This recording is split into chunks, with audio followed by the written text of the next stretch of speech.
So my name's Wendy Baverstock.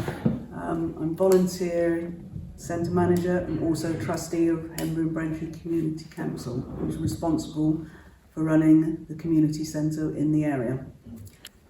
My name is Marianna Georgiou. I am one of the trustees of the Henbury and Brentry Community Council.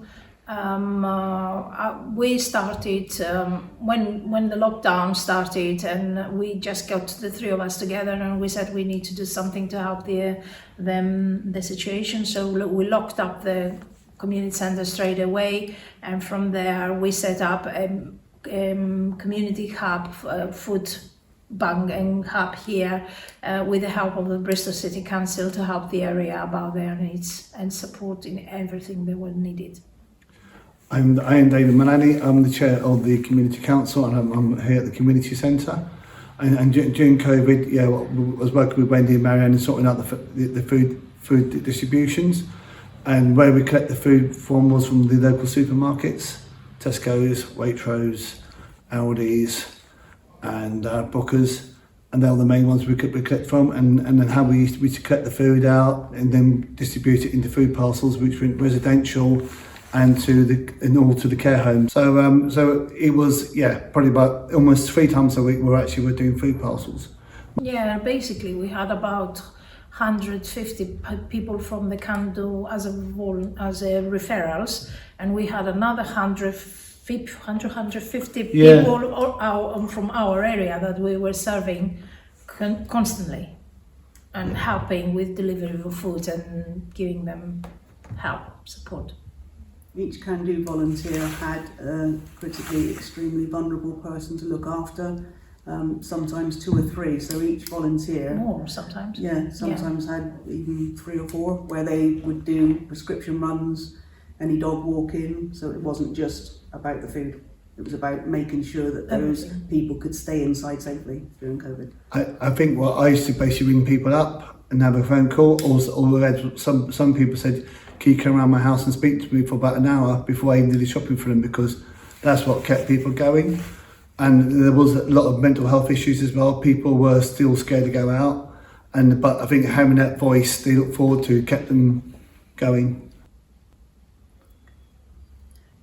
Make sure you have the infrastructure in place before you start, because it's like a business, a social enterprise really. You have to make it pay.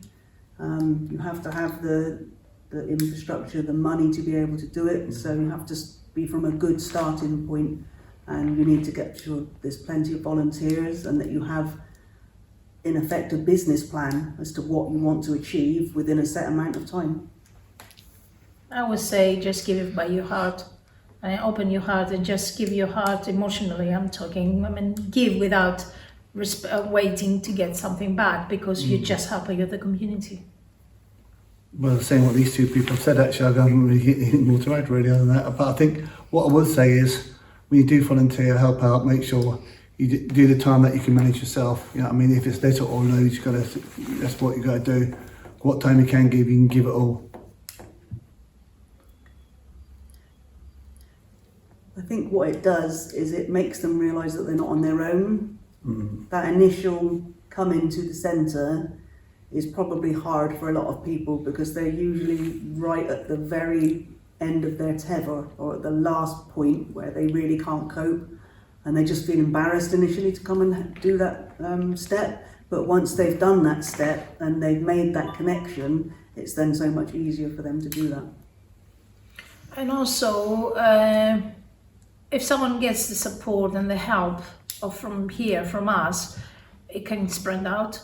There were lots of people that they came, I've got that friend that is really strong, or can I talk to her, or can I say to her to talk to you, or it just gives the power that they can find someone to talk to and say their problems and come and get some support from here. Yeah, I think a sense of relief for someone, it's like a haven. What goes round comes round. Usually you find those that come for the help end up, when they're back on their feet, coming in and wanting to give back. Yeah. And poverty around this area, especially around Crow Lane, this area is one of the top 10 places in the UK. And when you see kids saying thanks for feeding us and doing their sort of stuff, emotional stuff like that, that's when you find that you made a difference.